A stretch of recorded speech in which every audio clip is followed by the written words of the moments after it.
Did you know that the medical world is currently facing the problem of superbugs? Not insects, but something scarier. Bacteria with superpowers making them immune to antibiotics. This will become a huge problem in the medical world because soon, humanity could face a shortage of effective antibiotics and fall victim to harmful bacteria. Fear not, all is not lost. Wouldn't it be nice to have an alternative? In this case, we present to you our product, Anti-Antibiotics. Our product consists of 3 natural substances which are ginger, raw honey, and echinacea, also known as cornflowers. They all contain active compounds that can combat mild illnesses. Through them, our product will be able to aid your immune system in battling bacteria-induced diseases such as pneumococcal diseases without using antibiotics. Among the active compounds used are phenolic acids and flavonoids from echinacea. They exhibit antimicrobial, anti-inflammatory, and antioxidant properties. These compounds can be found in honey too. In phenolic acid, the hydroxyl groups donate hydrogen atoms to prevent the atoms from causing oxidative stress, which damages the healthy cells.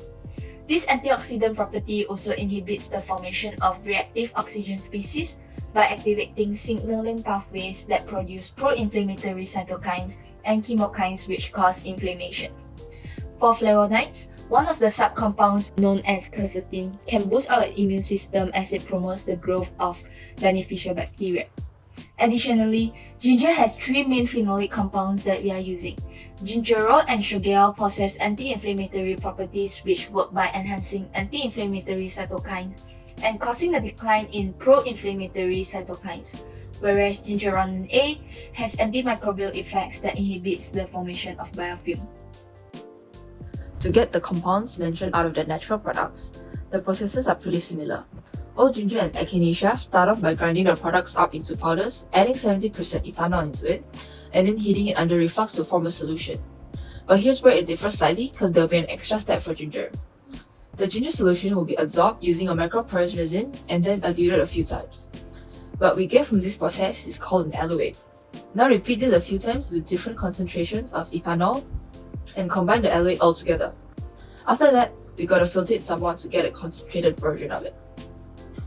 Now that we have the concentrated eluate and liquid echinacea extract, we'll run it through vacuum filtration to separate them into residues and filtrates.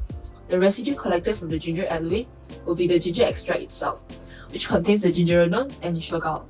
For echinacea, however, there's one more bit that we need to do. Following standard chemistry practices, we gotta wash the residue with solvent to make sure all the filtrates are collected. Then to get just the echinacea extract itself, we gotta evaporate all the solvents away in a rotary vacuum at 40 degrees Celsius. Only then we'll have a solution of phenolic acid and flavonoid in it. To initiate the first step of formulating our product into a pill, honey undergoes crystallization. This process forms honey crystals that are highly hygroscopic.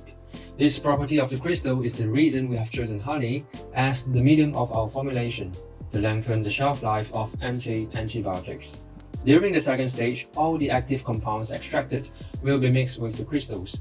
In this stage, the fine crystals absorb the moisture and therefore inhibit bacterial growth, which requires a moist environment. Since honey is a natural ingredient, allergy towards honey is very uncommon. Besides, high fructose and glucose content in crystals sweeten the end product. Both of these allow us to widen our target consumers from all ages. To conclude our project outcome, the benefits of our product is that it gives equal access to healthcare, as it is affordable for underprivileged communities.